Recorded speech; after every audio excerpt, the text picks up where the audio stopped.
Welcome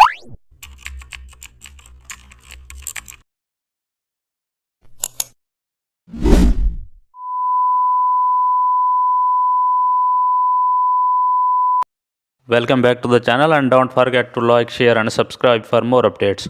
Today we are exploring an amazing topic of Photoshop HDR toning for night photography. Load your night photo to enhance lights and shadows using HDR toning, then convert it into a smart object for non-destructive editing.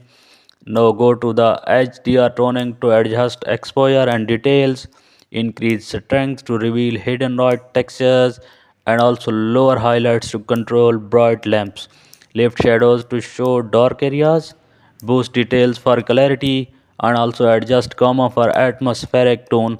Add vibrance to enrich night colors, lower saturation to keep colors realistic. Adjust exposure slightly for balance, mask overlay